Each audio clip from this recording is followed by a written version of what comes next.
जय श्री राधे। जय गुरुदेव जय श्री राधे। हाँ, प्रणाम। प्रारंभ करें। हाँ। हाँ गुरु जी प्रारंभ करें सारा।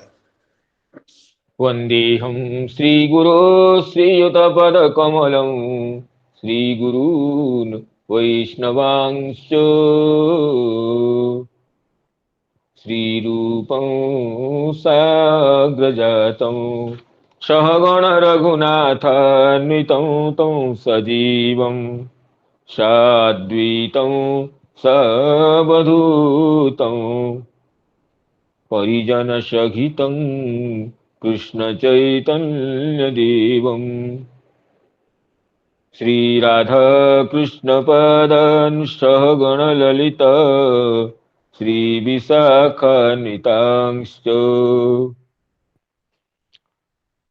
फुल्लेन्दीवरलोचनं नवघनं श्यामाभिरामकृतिं विश्वेशं कमलाविलासविलसत् पादारविन्दद्वयम् दैत्यारिं सकलेन्दुमण्डितमुखं चक्राब्जहस्तद्वयं वन्दे श्रीपुरुषोत्तमं प्रतिदिनं लक्ष्मीविलासालयम् अनर्पितचरीं चिरात् करुणयावतीर्णः खलु समर्पयितु मुन्नतु ज्वलरसां स्वभक्तिश्रियम् हरिः पुरतसुन्दरद्वितिकदम्बसन्दीपितः सदा हृदयकन्दरे स्फुरतु वत्सचीनन्दनः जाग्रस्वप्नसुषुप्तिषु स्फुरतु मे राधापदाब्जोत्थटा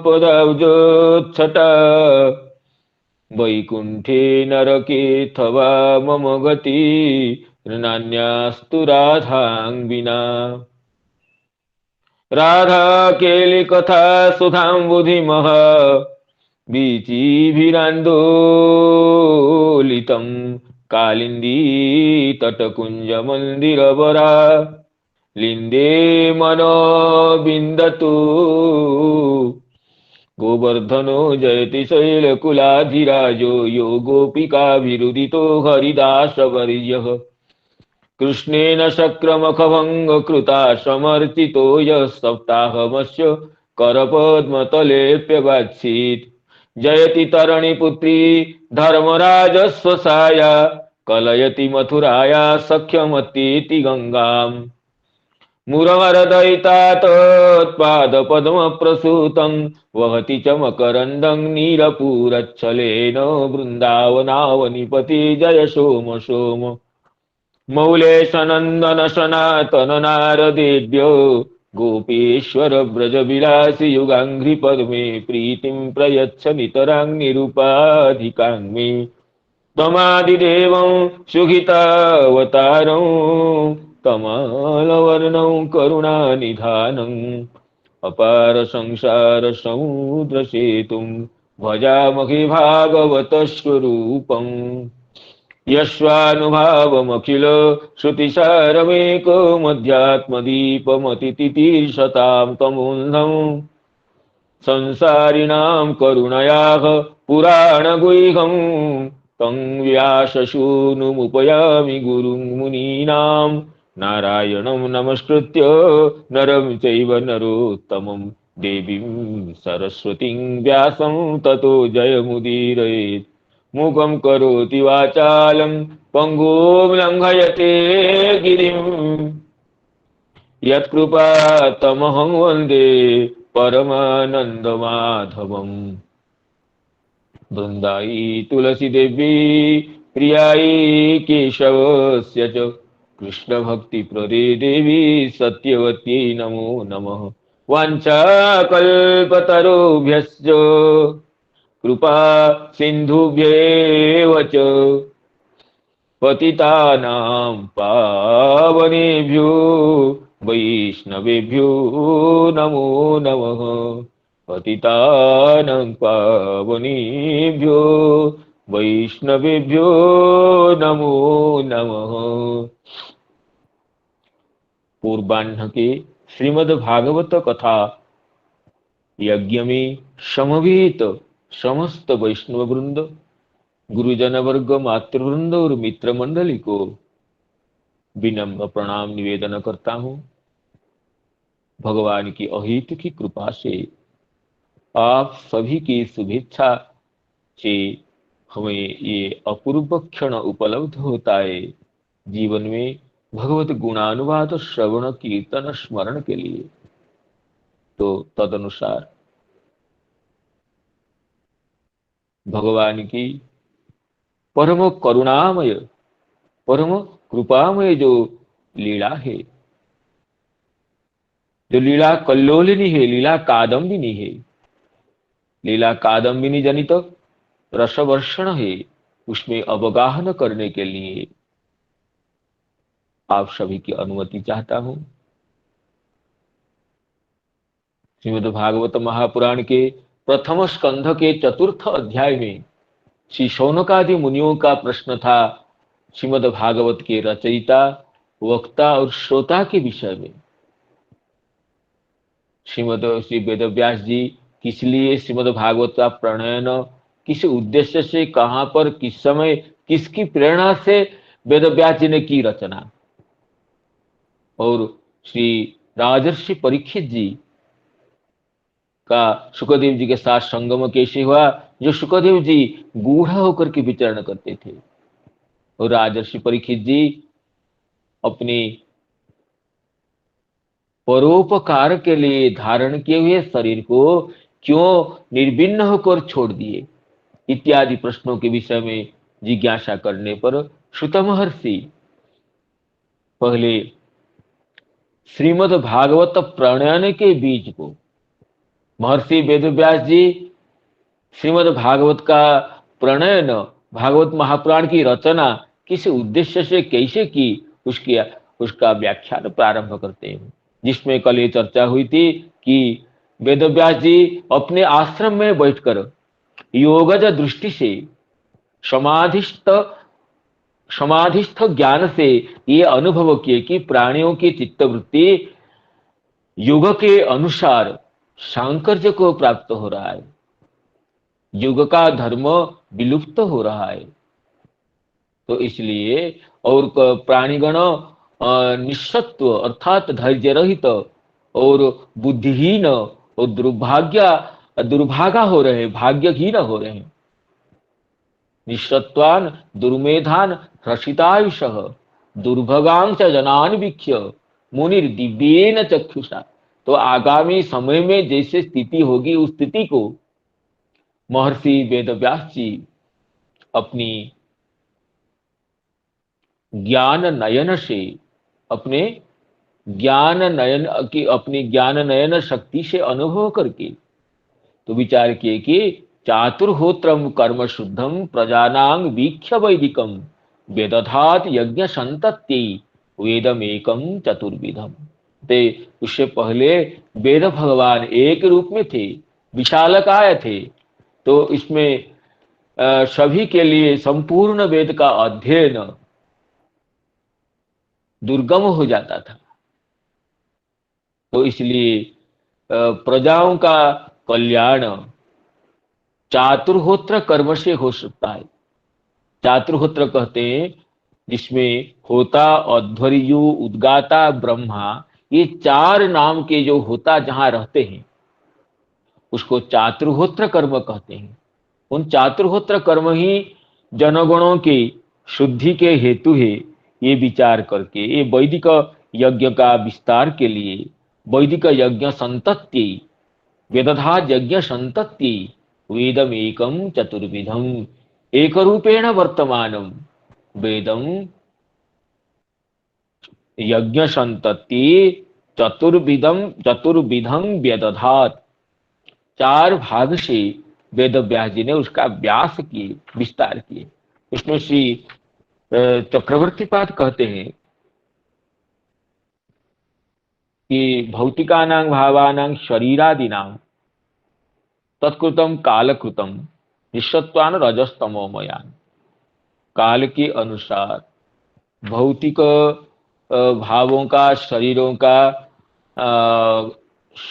जो सामर्थ्य ह्रास प्राप्त होने पर, प्राणियों की चित्तवृत्ति रजोगुण तमोगुण से अभिभूत होने पर वेद व्यास जी जनगणों की शुद्धि के लिए वैदिक यज्ञ का विस्तारार्थ वेद को सुलभ बनाने के लिए चतुर्विध विभक्त किए। कहते हैं कर्म शुद्धम चातुर्होत्रम कर्म शुद्धम प्रजानां वीक्ष्य वैदिकम। प्रजानाम कर्मेव शुद्धम शुद्धिकरम। समस्त प्रजाओं का कर्म ही, वेद विहित यज्ञानुष्ठान रूप कर्म ही शुद्धिकर है, ये निरूपण किए। तो इसमें श्री चक्रवर्ती पाद कहते हैं ततश्च ज्ञानयोग भक्ति अयोग्यानां सर्वासां प्रजानां। समस्त साधारण जनों की चित्तवृत्ति न ज्ञान योग में लग सकती है, न भक्ति में प्रवृत्त हो सकती है। ज्ञान में प्रवृत्त होने के लिए अधिकारिता की विचार है। जो व्यक्ति समदमादि संपन्न हो, शुद्ध चित्त हो, यह लोक परलोक के भोगों में जिसकी हो, नित्यानित्य वस्तु ज्ञान हो, वही ज्ञान में अधिकारी है। कहाँ हम जैसे दुष्ट व्यक्ति इस अधिकार पा सकते हैं। और भक्ति में जबकि सभी का अधिकार है।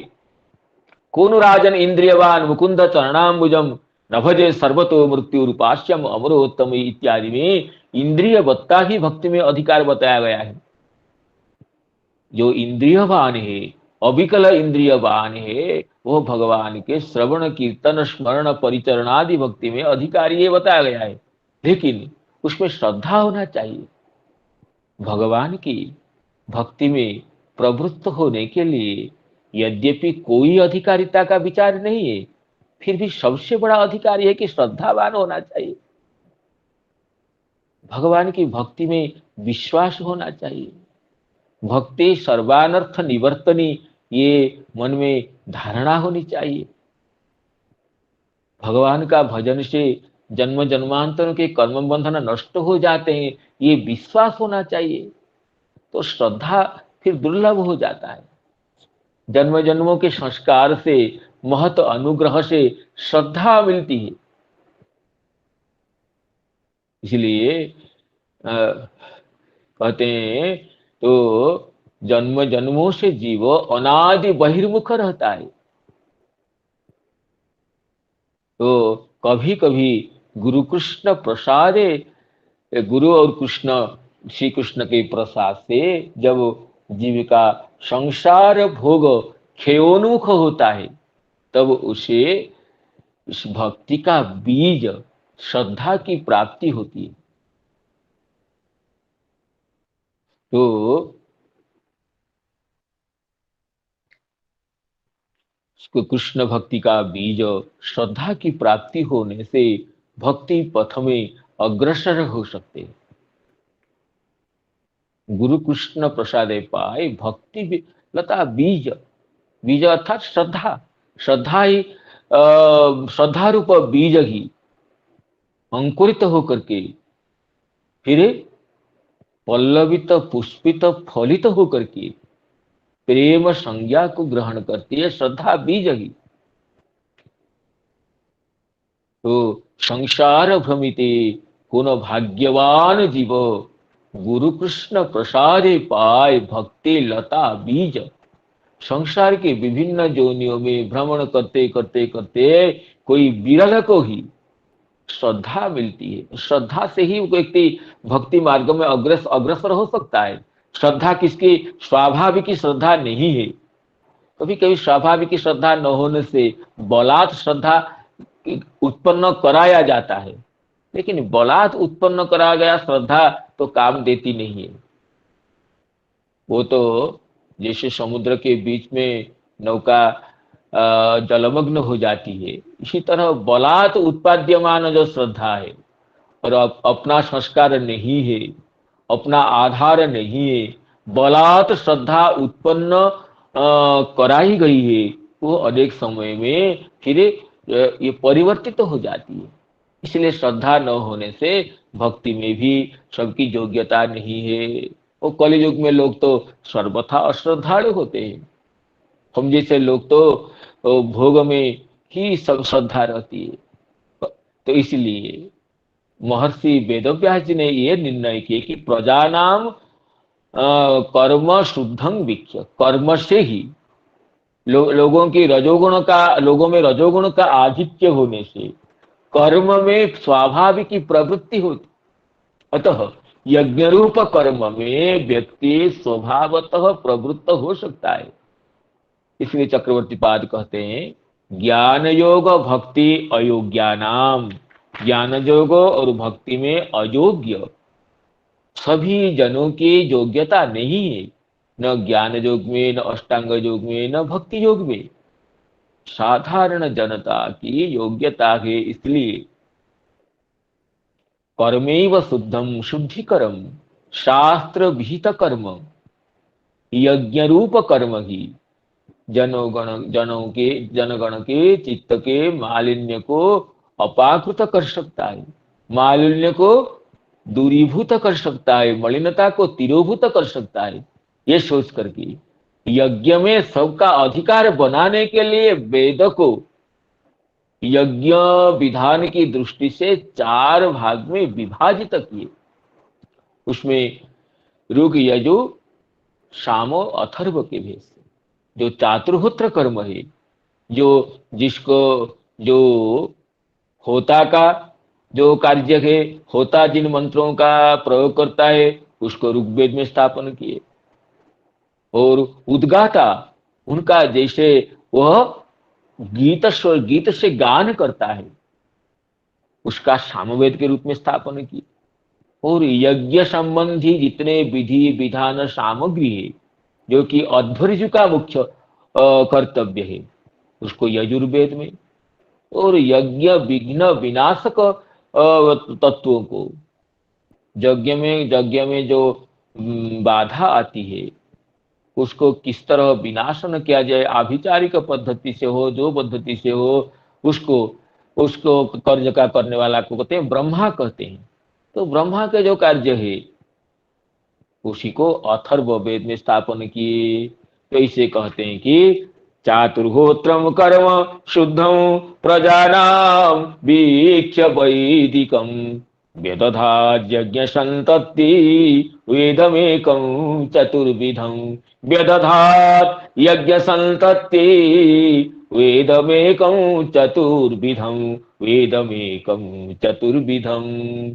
तो व्यास जी से पहले ये वेद एक रूप में थे और समस्त विषयों का सम्मिश्रण होने से ये साधारण व्यक्ति के लिए संपूर्ण को अध्ययन करके उससे छाट करके कर्म में प्रवृत्त होना ये कठिन था।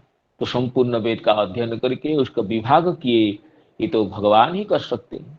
तो वेदम तो व्यस्यति वेद व्यासः, वेद का विभाग करने से कृष्ण द्वैपायन महर्षि का पराशर नंदन सत्यवती तनय का नाम वेद व्यास ये प्रसिद्ध हुआ।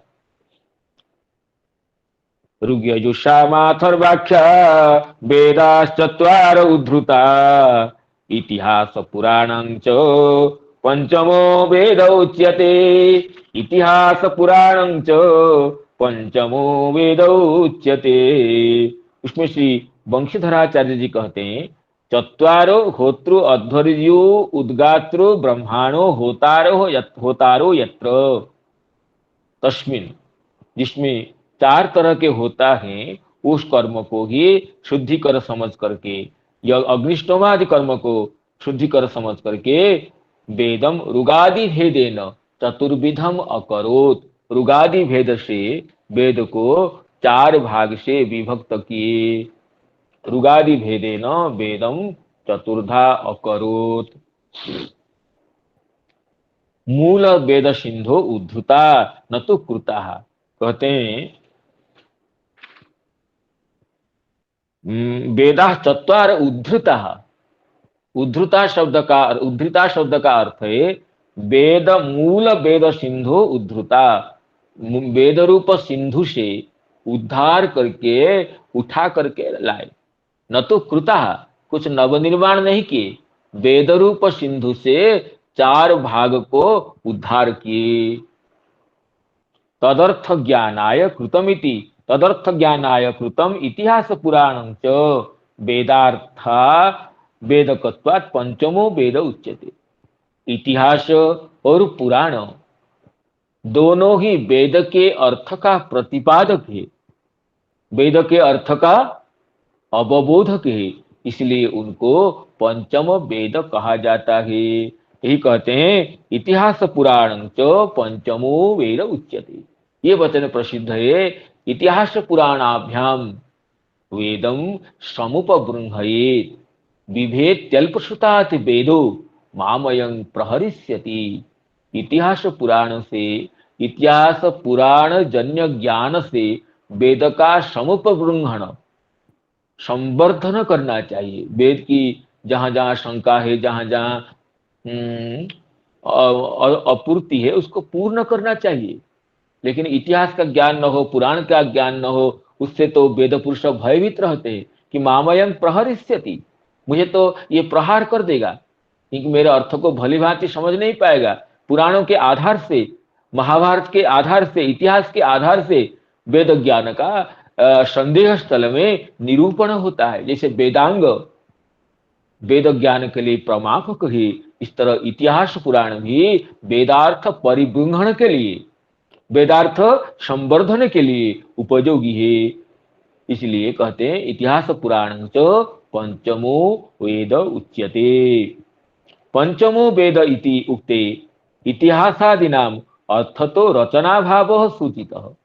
कहते इनकी अर्थतः इनका रचना नहीं किया गया, ये काल के अनुसार जो लुप्त हो गए थे उनको ही श्री कृष्णद्वैपायन महर्षि ने उद्धार किए।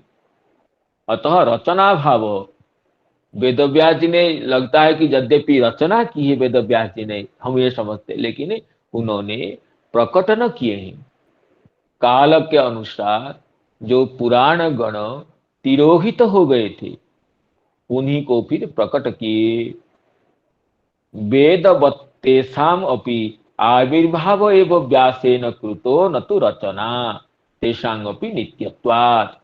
तो पंचम वेद इस शब्द का प्रयोग होने से यही सिद्धांत हुआ कि वेद जैसे वेद का आविर्भाव होता है, उसी तरह उनका भी आविर्भाव होता है। इसमें श्री जीव गोस्वामी पाद कौथुमीय शाखा में छांदोग्य उपनिषद के वचन को उद्धार करते हैं। छांदोग्य उपनिषद में वेद जैसे पुराणों को भी अपौरुषेय बताया गया है। ये वचन है ऋग्वेदं भगवो अध्येमि यजुर्वेदं सामवेदं अथर्वणं चतुर्थम इतिहास पुराणं पंचमं वेदानां वेदमिति। इतिहास पुराणं पंचमं वेदानां वेदमिति। इतिहास पुराण को छांदोग्य उपनिषद में, वेद की सामवेद की कौथुमीय शाखा के छांदोग्य उपनिषद में भी पुराणों को, इतिहास को पंचम वेद कहा गया। और अन्यत्र भी ये वचन है वेदान अध्यापयामास, महाभारत पंचमान, वेदों को अध्ययन कराया। महाभारत पंचमान, महाभारत जिनमें पंचम है, तो पंचम संख्या कैसे घटेगी? सजातीय होने से संख्या की परिगणना हो सकती है। तो ऋग यजु साम अथर्व ये चार है, और उसी क्रम में सजातीयता के होने से महाभारत को पंचम कहा गया। जीव गोस्वामी कहते हैं अन्यथा पंचमत्व नावकल्पित सजातीयता संख्याया। यहाँ वेदान अध्यापयामास महाभारत पंचमान, ये जो वचन है इसमें संख्या सजातीयता होने से ही पंचम शब्द की सिद्धि हो सकती है। इसलिए महाभारत में भी वेदत्व है। और तृतीय स्कंद में श्रीमद् भागवत में ये बताते हैं, इतिहास पुराणानि पंचम वेदमीश्वर सर्वेभ्य वक्त्रेभ्य ससृजे सर्वदर्शन। ब्रह्मा जी के चारों मुखों से चारों वेदों का प्राकट्य होता है और इतिहास पुराण का चारों मुखों से पृथक मिलाकर प्रकट होता है, एक एक मुख से एक एक वेद का। लेकिन इतिहास पुराणों का सर्वेभ्य वक्त्रेभ्य ससृजे सर्वदर्शन। ब्रह्मा जी समस्त मुखों से इतिहास पुराण को प्रकट करते हैं। इसलिए जो आध्वर्यवम, जो अध्वर्यु का जो क्रिया के लिए जो अंश है वो यजुर्वेद है, और होता का जो अंश वो ऋग्वेद है, जो उद्गाता का जो अंश है वो सामवेद है, और ब्रह्मा का जो विषय है वो अथर्ववेद है। इसी तरह वेदों को चतुर्था विभक्त किए कृष्ण द्वैपायन महर्षि, उससे उनका नाम वेदव्यास यह प्रसिद्ध हुआ। इसलिए यज्ञानाम संतति, नाम संतति कहते अविच्छेदाय, समुपसर्ग पूर्वक तन धातु से तीन प्रत्यय करने से जो संतति शब्द सिद्ध होता है उसका अर्थ है अविच्छेदाय। अविच्छेदाय वेद वैदिक परंपरा का अविच्छेद के लिए, नित्य प्रवर्तन के लिए कृष्ण द्वैपायन महर्षि ने वेदों का विभाग करके पृथक पृथक कर्मों का प्रणिधान किए। युग युग सामाथर्वाख्या वेदाश्चत्वार उद्धृता, इतिहास पुराणानाम इतिहास पुराणं च पंचमो वेद उच्यते। इतिहास पुराणं च पंचमो वेद उच्यते।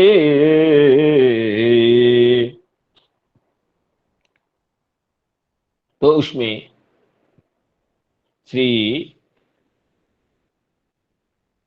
सुखदेव गोस्वामी, सुखदेव आचार्य ने सिद्धांत प्रदीप में कहते हैं, तेषां समुदाय पंचम वेद उच्यते इतिहास पुराणानि च उद्धृतानि।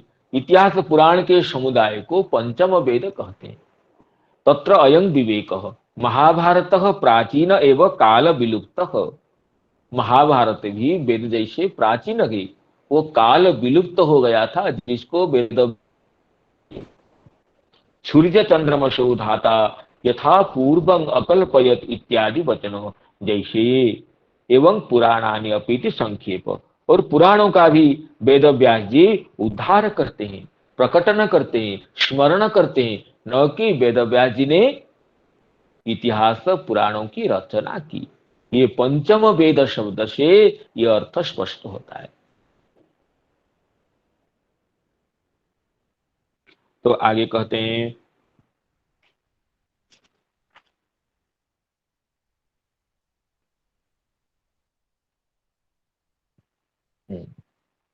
तो इसमें जो उद्धृत शब्द दिया गया,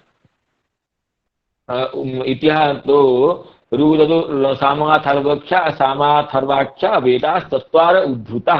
उद्धृता शब्द के अर्थ में श्री बाल प्रबोधिनीकार ये कहते हैं, तत्र ऋग्वेदेन होता, यजुर्वेदेन अध्वर्युः, सामवेदेन उद्गाता, अथर्ववेदेन च ब्रह्मा कर्म करोति इति विवेकः। ये तो सिद्धांत हो गया। आगे कहते हैं कि ऋगाद्या चत्वारो वेदा उद्धृता। उद्धृत अर्थ है मिश्रीभूत वेद राशे पृथक कृत्य सन्निवेश विशेषण योजिता। मिश्रीभूत जो पृथक वेद राशि थी उससे मिश्रीभूत माने एकीभूत जो वेद राशि थी उससे पृथक करके सन्निवेश करना ही उद्धार है।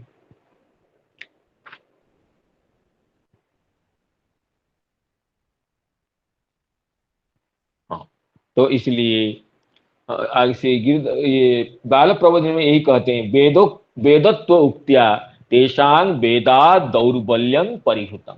कोई कहे कि इतिहासों में पुराणों में ये दौर्बल्य थे वेद की अपेक्षा, ये नहीं मानना चाहिए, क्योंकि ये भी वेद है, इनमें भी वेदत्व होने से वेद से दौर्बल्य अल्प शक्तिकत्व इनमें है, इसका परिहार किया गया। तत्र ऋग्वेदधर पैल सामगो जैमिनी कवि वैशंपायन एवैको निष्णातु यजुषामुत। तत्र ऋग्वेदधर पैल सामगो जैमिनी कवि वैशंपायन एवैको निष्णातो यजुषामुत। अथर्वांगिरसामासीत् सुमन्तु दारुणो मुनिः इतिहास पुराणानां पिता मे रोमहर्षणः। इतिहास पुराणानां पिता मे रोमहर्षणः।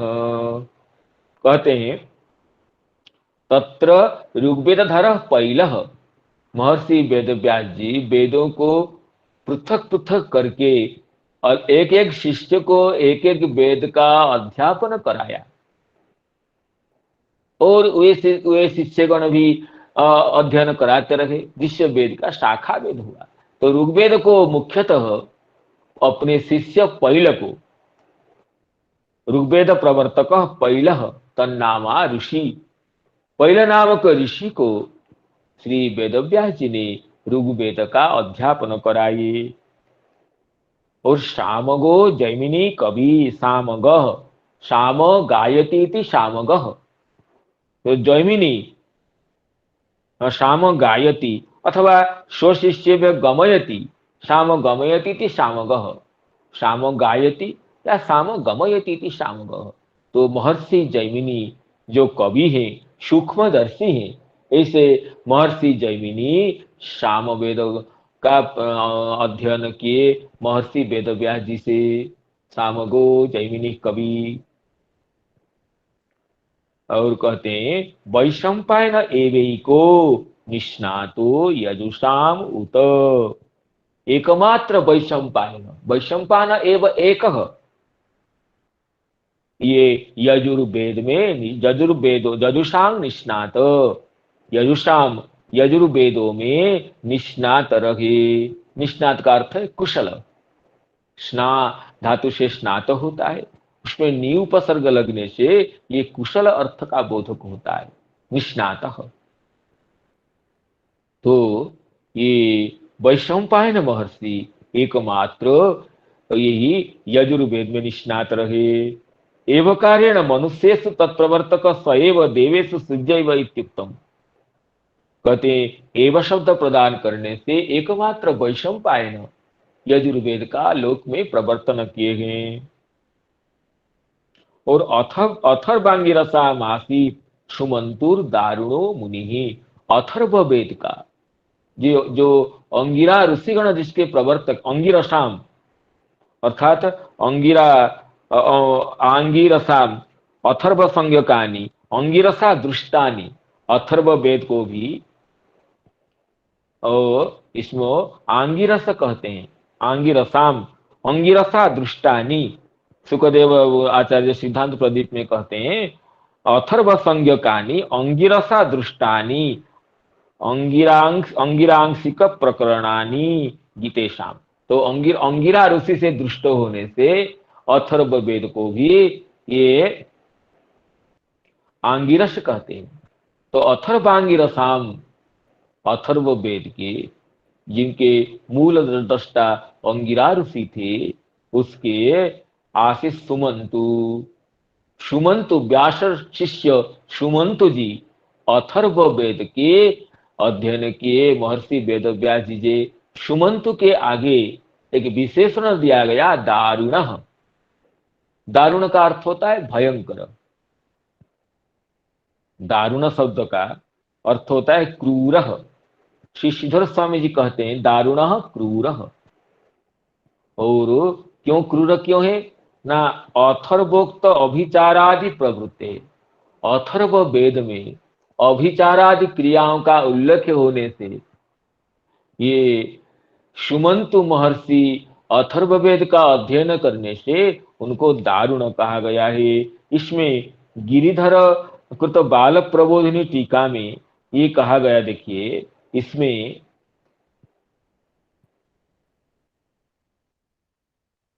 हाँ, इसमें नहीं, बाल प्रबोधिनी और टीका में कहा है कि अथर्ववेद को क्यों अध्ययन किए इन्होंने। अथर्ववेद में तो ये आभिचारिक क्रियाओं का ही बहुधा उल्लेख है ना। कहते हैं दारुण, ये स्वयं ये भयंकर होने से, स्वयं अत्यंत भयंकर प्रकृति की होने से भयानक इत्यर्थ। भयानक होने से भयंकर आभिचारिक क्रियाओं में प्रवर्तक अथर्ववेद का अध्ययन करने में भी इनकी कोई ये नहीं बाधा नहीं रही। यही कहते हैं कि दारुण, इसलिए दारुण शब्द को यहाँ दिया गया कि जबकि इसमें श्री वीर राघव जी दारुण का अलग अर्थ दिए, दरुणो अपत्यम दारुण, सुमंतो नाम मुनि। उनके पिता का नाम दरुण था, दरुण नंदन होने से उनको दारुण कहा गया, इसे कहे वीर राघव जी अपनी टीका में। जबकि बाकी अन्य समस्त टीकाकार दारुण शब्द का अर्थ यही करते हैं भयानक और भयकारक इत्यादि ही अर्थ करते हैं कि ये दारुण है, भयकारक है। श्री इसमें बालबोधनिकार ये कहते हैं दारुण इति क्रूर स्वभावत्वेन तस्यापि अभिचार प्रियत्वात्। कहते हैं दारुण जो सुमंतु मुनि ये क्रूर स्वभाव के हैं, इसलिए उनको आभिचारिक क्रिया भी उनको अच्छी लगती थी, इसलिए क्रूर स्वभावत्वेन तस्यापि आभिचारिक प्रियत्वात्। दारुण जो सुमंतु मुनि क्रूर स्वभाव की होने से उनको आभिचारिक क्रियाओं में रुचि रहती थी, इसलिए उन्होंने अथर्ववेद का अध्ययन किया। तो ये वीर राघव जी आचार्य को छोड़कर के बाकी समस्त आचार्य दारुण का अर्थ भयंकर और आभिचारिक क्रिया में प्रवृत्ति रहने से सुमंत जी को दारुण कहे। श्रीधर स्वामी पाद भी वही कहते हैं और चक्रवर्ती पाद भी दारुण का अर्थ कहते हैं दारुण अभिचारादि प्रवृत्त है, अभिचारादि क्रिया में प्रवृत्त होने से उनको दारुण भयानक भयंकर ये कहा गया। तो इस तरह महर्षि वेदव्यास जी ने श्री पहले को ऋग्वेद का अध्यापन कराइए, यमिनी को कवि जैमिनी को सामवेद का, वैशंपायन जी को यजुर्वेद का और सुमंतु मुनि को अथर्ववेद का अध्यापन कराइए। और बाकी रह गया पंचम वेद इतिहास पुराण। शुक जी कहते इतिहास पुराणानाम पिता में रोमहर्षण, मेरे पिताजी इनका नाम रोमहर्षण था, उन्होंने भी वेदव्यास जी से इतिहास पुराणों का अध्ययन किया। वो वेदव्यास जी के साक्षात शिष्य है और मेरे पिताजी से मैंने पढ़ा, जबकि भागवत मैंने श्री शुकदेव जी से साक्षात सुना। तो इतिहास पुराणानां पिता में रोमहर्षण, मेरे पिता रोमहर्षण वेदव्यास जी से इतिहास पुराणों को पढ़े। तो इतिहास पुराणानां निष्णात इति, इतिहास पुराणों का लक्षण श्री वंशीधराचार्य जी श्लोक का उद्धरण करते बताते हैं, आर्षादि बहुधाख्यानम देवर्षि चरिताश्रयम इतिहासमिति प्रोक्तम भविष्यत भूत धर्मजुग, जिसमें भविष्यत कथा का उल्लेख हो, भूतकाली कथा का उल्लेख हो और ऋषियों के बहुधा कथन हो और देवर्षि चरिताश्रयम देवर्षियों का, ऋषियों का, देवताओं का चरित्र का वर्णन हो, उसी को इतिहास कहते हैं।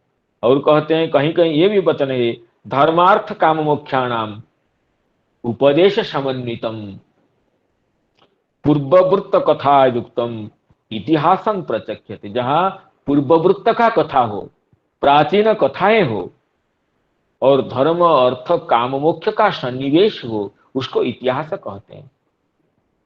और पुराण का लक्षण दिए हैं। वेदाखिलार्थान प्रपुरणात्, पूरयति पुराण, पुराण जो वेदार्थ को परिपूर्ण करते हैं, पुष्टि करते हैं, ये पुराण है। पुराणं प्रोच्यते वेदा खिलार्थान प्रपूरणात्, वेद के अखिलार्थों को प्रपूरित करने से। तो इसमें पूर्ण कैसे हो सकता है? वेद का पूर्ण तो वेद से ही हो सकता है। इसमें तत्व संदर्भ में श्री जीव गोस्वामी पाद ऐसे कहें कि जैसे किसी सुवर्ण कुंडल, सुवर्ण के कंकण हो, वो छोटा पड़ गया हो, कुछ हो, कहीं टूट गया हो, उसको पूर्ण कैसे करेंगे? सुवर्ण से ही पूर्ण कर सकते हैं। सुवर्ण कंकण से पूर्णम सुवर्णेनैव संभवति। इसलिए वेदार्थ को पूर्ण करने से पुराण है। तो वेदार्थ का पूर्ण तो वेद से ही हो सकता है। इसलिए वेदार्थ पूर्ण करने से पुराण जो ये संज्ञा है, पुराणों के भी वेदत्व को स्पष्ट करते हैं।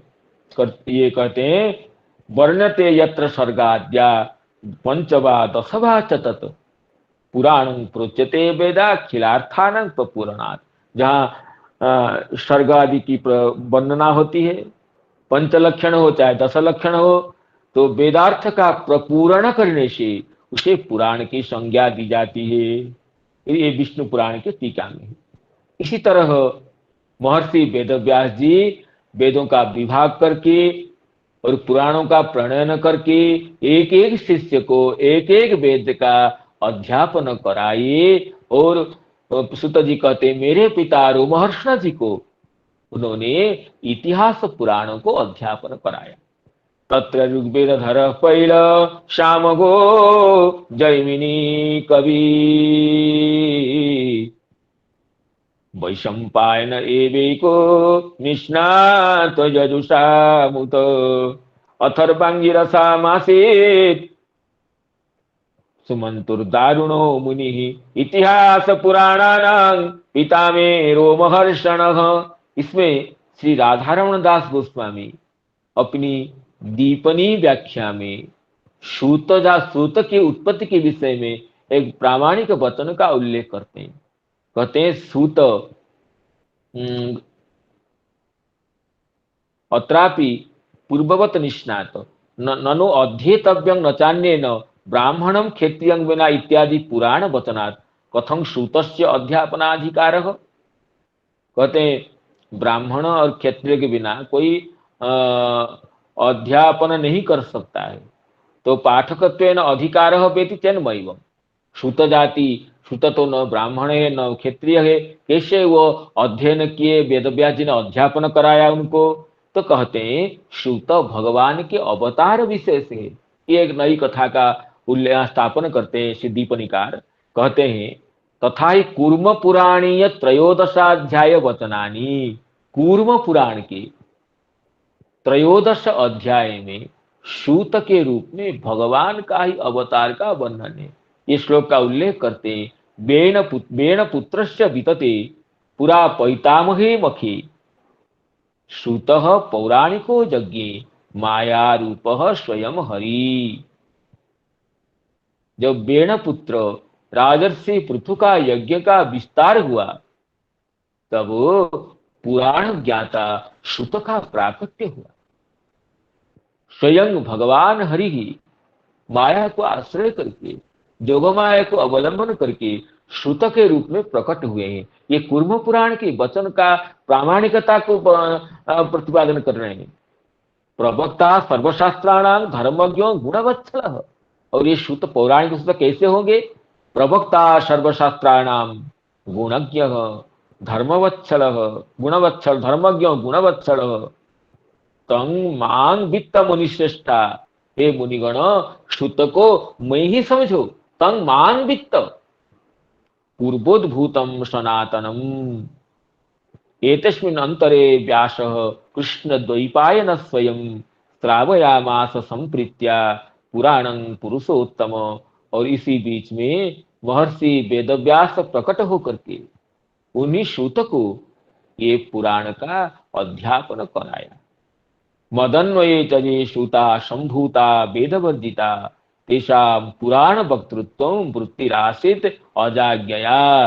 कहते हैं ब्रह्मा जी के आज्ञा से मेरे वंश में जो जो श्रुत उनके वंश परंपरा में प्रकट हुए वो वेद को न पढ़ के इनका पुराण वक्तृत्व, पुराण का प्रवचन करना, पुराण के वक्ता होना इनका अधिकार हो गया। तो इसमें श्रुत जाति को भगवान के अवतार बताइए। मूल रूप से श्रुत के रूप में पृथ्वी के यज्ञ में भगवान ही प्रकट हुए थे पुराण का प्रवचन करने के लिए।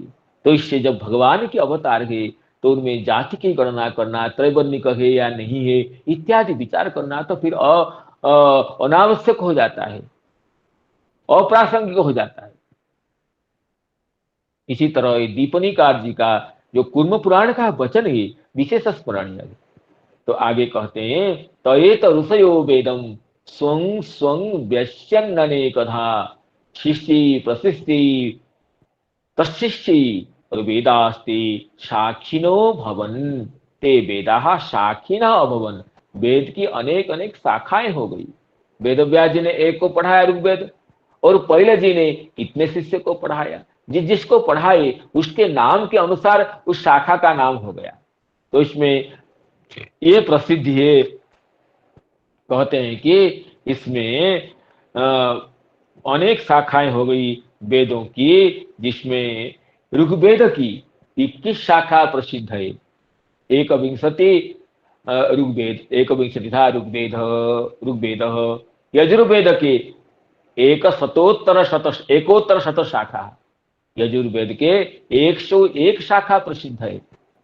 जबकि आजकल शाखाएं नहीं मिलती इतनी, लेकिन ये प्रसिद्ध है कि यजुर्वेद की 101 शाखा थी।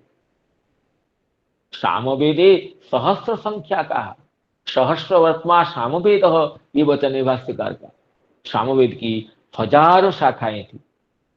अथर्वणे तो 9 शाखा, अथर्ववेद के 9 शाखाएं। इस तरह इसमें कहते हैं कि वेदास्ते साखी न अभवन। महर्षि वेदव्यास जी ने एक एक शिष्य को पढ़ाया, जिसको पढ़ाया उन्होंने किसको पढ़ाया, उन्होंने दूसरे को पढ़ाए। इस तरह शिष्य प्रशिष्य तशिष्य परंपरा भेद से वेद की अनेक शाखाएं हो गई, वेद का विस्तार हो गया। तयेत ऋषयो वेदं स्वं स्वं व्यस्यन्ननेकधा शिष्यि प्रशिष्यि तशिष्यि वेदास्ते शाखिनो भवन। तयेत ऋषयो वेदं स्वं स्वं व्यस्यन्, कहते हैं शिशिर स्वयंपाद कहते हैं व्यस्यन का अर्थ विभक्तवंत, वेद का विभाग कर दे ऋषिगण। और ऋषि पहले जी ने जैसे ऋग्वेद का अध्ययन किए, उन्होंने जिसको अध्यापन कराया, उनको जिस इतने अंश का अध्यापन कराया उतने अंश को फिर उन्होंने और किसी को अध्यापन कराया। इसी तरह परंपरा भेद से वेद की शाखा का विस्तार हो गया। वेद विभाग प्रयोजन आगे कर। तो इसमें श्री जीवो स्वयं कोई टीका नहीं है, चक्रवर्ती पाद भी इसमें कुछ विशेष वचन उल्लेख नहीं किए। इसमें कहते हैं शिष्य प्रशिष्य तशिष्य वेदास्ते साक्षिण अभवन। पहले कहते हैं व्यास निर्वचनम आह। तो इस तरह क्यों किए? वेद व्यास जी इस तरह वेदों का विभाग करना, वेदों की शाखा का प्रकटन करना, इसमें मुख्यतः क्या प्रयोजन है? तो प्रयोजन का उल्लेख करते हैं तयेव वेदा दुर्मेधि धार्यन्ते पुरुषैर्यथा। तयेव वेदा दुर्मेधि धार्यन्ते पुरुषैर्यथा। एवं चकार भगवान व्यास कृपणवत्सलः। एवं चकार भगवान व्यास कृपणवत्सल, व्यास कृपणवत्सल। तो कहते दुर्मेधि धार्यन्ते पुरुषे यथा, जो दुर्मेधा है अर्थात अल्पमति है, जिनकी बुद्धि तीक्ष्ण नहीं है, जो अल्पबुद्धि संपन्न है, वो भी वेद को धारण कर सके। तो एक एक प्रकरण को किसने अध्ययन किया? आगे तो संपूर्ण वेद था, संपूर्ण पूरा वेद का अध्ययन करने से ही पूरा ज्ञान होता था, लेकिन उन वेद को विभाग कर दिए, एक एक वेद को एक शिष्य को पढ़ाए। उन्होंने प्रकरण भेद करके हो, किसी को पूर्ण के रूप में हो, किसी को आंशिक रूप में हो, जो वेद का अध्ययन कराए। इससे दुर्मेधा व्यक्तियों के लिए, अल्प बुद्धि संपन्न जनगणों के लिए भी वेद का अध्ययन, वेद भगवान का ज्ञान सुलभ हो गया। क्यों इसे किए? ना व्यास कृपण वत्सल, कृपणा वत्सल यस्य। कृपण कहते हैं जो दुखी व्यक्ति है, कृपाम अर्हति इति कृपण, जो कृपा के योग्य होता है, जो दया के पात्र होता है, जो दयनीय होता है, उसको कृपण कहते हैं। तो ऐसे कृपण जनों के वेद व्यासी तो वत्सल है, करुणा निधान है। क्यों नहीं होगे? भगवान की अवतार है, भगवान के ज्ञान कड़ा प्रकाश है। इसलिए जो दुखी व्यक्ति है, दयनीय स्थिति में है, उनको करुणा करने के लिए वेद ज्ञान का विस्तार करते हुए उन्होंने वेद का विभाग किए। जैसे अल्पबुद्धि संपन्न व्यक्तिगण भी वेद का अध्ययन करके कर सके, अध्यापन कर सके। एवं चकार भगवान व्यास कृपण वत्सल तथा शिष्य प्रशिष्यादि भी। कहते हैं दुर्मेधे ही, जब किसी वंशीधराचार्य जी कह रहे हैं, व्यास नाम निर्वचनम आह, पहले व्यास नाम की निरुक्ति भी बता देते हैं इसमें। दुर्मेधे ही अल्पमति ही अपि धार्यते पठित्वा अवधुतार्थ क्रियते। अल्पमति व्यक्ति भी वेद को पढ़ करके वेद के अर्थ का निरूपण कर सके। तथा शिष्य प्रशिष्य आदि भी शाखा उपशाखा भेदेन चकार, शिष्य प्रशिष्य तशिष्य भेद से शाखा प्रशाखा उपशाखा का भेद कर दिए। व्यस्यत तस्मात् व्यास इति भगवान, तो इसलिए व्यस्यत वेद को विभाग करने से उनको वेद व्यास कहा गया। व्यासो नारायण स्वयं इत्यादि पुराणात। तो इसमें भगवान कहे एवं चकार भगवान व्यास कृपण वत्सल। भगवान शब्द का प्रदान का हेतु है कि यदि भगवान एवं न कुर्यात, कि गिरिधर जी बाल प्रबोधिनी में कहते हैं कृपणेशु दीनेशु वात्सल्य युक्त। कृपण जनों में वात्सल्य युक्त होकर किए, उनके करने का और कोई तात्पर्य नहीं है। न अपनी कीर्ति को बढ़ाने के लिए वेद व्यास जी ने वेद का विस्तार किए। कहते हैं कृपया एवं तत्कृतवान न तो फलम उद्देश्य, कृपा करके ही, कृपा के द्वारा प्रयोजित होकर के ही वेद व्यास जी ने ये सब काम किए, और कोई उद्देश्य को लेकर नहीं। एवं केवल कृपएव तथा करणे तत्र सामर्थ्य हेतु आह। कृपा में किए उसमें हेतु कहे कि भगवान, यदि भगवान एवं न कुर्यात तदा कह कुर्यात कथं भाग कृपणानां पुरुषार्थ सिद्धि। अगर भगवान कृपणों को दया नहीं करेंगे तो कृपण जनों के ऊपर करुणा करने के लिए कौन आएगा? कृपण जनों के, दयनीय जनों के पुरुषार्थ सिद्धि के लिए कौन अग्रसर हो सकता है भगवान को छोड़कर? भगवान ही तो परम करुणामय है। विभिन्न अवतार लेकर समय समय पर दुखी जनों के लिए, वो जिनके हृदय द्रवीभूत होता रहता है, कभी वेद का प्रचार करते हैं, और जब वेद को लेकर के हिंसा का प्राकट्य हो जाता है, फिर वेद को निंदा करने के लिए प्रकट हो जाते हैं। निंदस यज्ञ विधे रह स्तुतियातम सदय हृदय दर्शित पशुघातम केशव धृत बुद्ध शरीर जय जगदीश हरि। ये तो भगवान का ही सामर्थ्य है। वेद को स्थापन करना, वेद को खंडन करना और मंडन खंडन दोनों भगवान ही कर सकते हैं। इसलिए कहते हैं व्यास कृपण वत्सल, कृपण वत्सल, कृपण जनों में जिनका वात्सल्य है, इसे महर्षि वेद व्यास जी प्रकटित होकर के वेद का विभाग किए।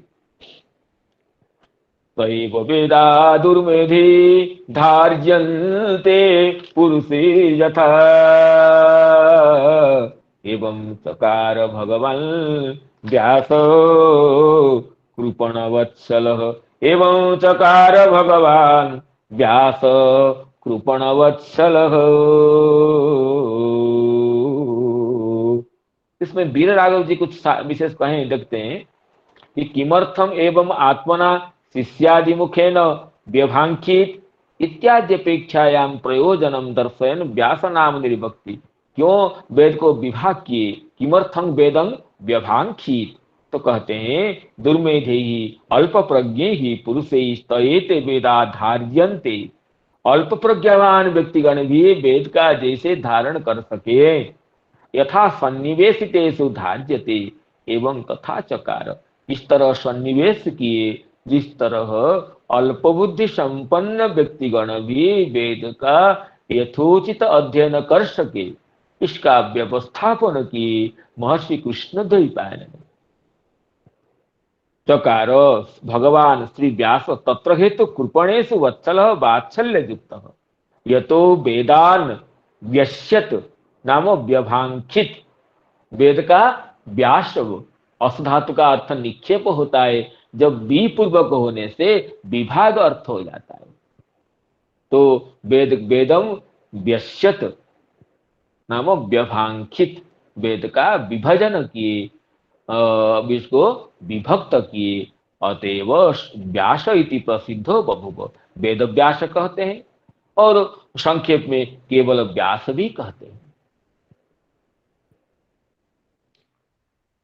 आगे श्री शूद्र द्विज बंधूनाम त्रयेन श्रुति गोचरा कर्म श्रेयसी मूढ़ानाम श्रेय एवं भवेदिह इति भारतमाख्यानम कृपया मुनिना कृतम। इति भारतमाख्यानम कृपया मुनिना कृतम। आगे कहते हैं स्त्री शूद्र द्विज बंधु नाम, स्त्रियों के, शूद्रों की और द्विज बंधु के लिए। द्विज शब्द से तो ब्राह्मण क्षत्रिय वैश्य तीनों का ग्रहण होता है। जो द्विजों में बंधु है, बंधु शब्द का अर्थ है त्रैवर्णिकेषु अधमः तेषाम, तीनों वर्णों में द्विजों में जो अधम है उनको द्विजबंधु शब्द से कहते हैं। ब्राह्मण बंधु अर्थात ब्राह्मण में जो अधम है, द्विज बंधु, द्विजेषु द्विज बंधव, त्रैवर्णिकेषु अधमाः, त्रैवर्णेषु अधमाः द्विज बंधव, जो तीनों वर्णों में अधम है, स्त्रीगण शूद्रगण और तीनों वर्णों में जो निकृष्ट है उनके लिए वेद का अध्ययन करना, वेद का ज्ञान करना, ये विधि न होने से उनके लिए भी कल्याण करने के लिए स्त्रीगण शूद्रगण और अधम ब्राह्मण क्षत्रिय वैश्य गण, पतित ब्राह्मण पतित वैश्य पतित क्षत्रिय गणों का उद्धार कैसे हो, यह चिंता करके क्या किए ना मूढ़ानाम कर्म श्रेयसी मूढ़ानाम, जो कर्म रूप श्रेय साधन में कर्म श्रेयसी का विग्रह करते हैं श्री श्रीधर स्वामीपाद, कर्म रूपे श्रेयसी, कर्म ही जो कर्म रूप जो श्रेय है, ये वेद कर्म रूप जो मंगल साधन है उसमें जो मूढ़ है उनके लिए उनका भी श्रेय हो। कर्म रूप श्रेय को समझने के लिए जो मूढ़ है उनका भी श्रेय हो, उनका भी मंगल हो, इसलिए भारतमाख्यानम कृपया मुनिना कृतम। महर्षि वेदव्यास जी कृपा परवश होकर के श्री महाभारत का प्रणयन किए। अनेन प्रकारेण भवतु इति अतएव, कहते हैं कर्म रूपे श्रेयसी श्रेय साधने मूढ़ानाम, इसकी सीधरता में अर्थ करते हैं एवं भवेत, अनेनैव प्रकारेण भवेत, यह इस तरह होना चाहिए, ऐसा ही होना चाहिए।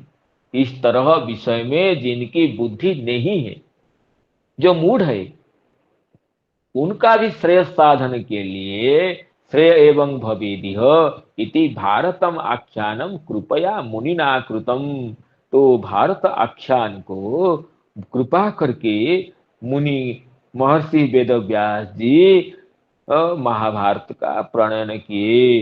वेद में जिनका अधिकार नहीं है, फिर भी वेद भगवान वेद के द्वारा प्रदर्शित मार्ग में जिनकी गति हो, वेद के अध्ययन के बिना भी वेद मार्ग में, वेद प्रदर्शित लक्ष्य में सिद्धि प्राप्त कराने के लिए महाभारत का प्रणयन किए। तो अभी इतने ही रखते हैं। तो आगामी दिवस में भगवत अनुकंपा होने से, आपकी शुभेच्छा से पुनः अग्रिम विषय में प्रवेश कर सकते हैं। तो संजात त्रुटि विच्युति प्रमाद आदि के लिए क्षमा प्रार्थना पूर्वक भगवान नामोच्चारण के साथ अपनी वाणी को विराम देना चाहता हूँ। हरे कृष्ण कृष्ण कृष्ण हरे हरे राम राम राम हरे हरे।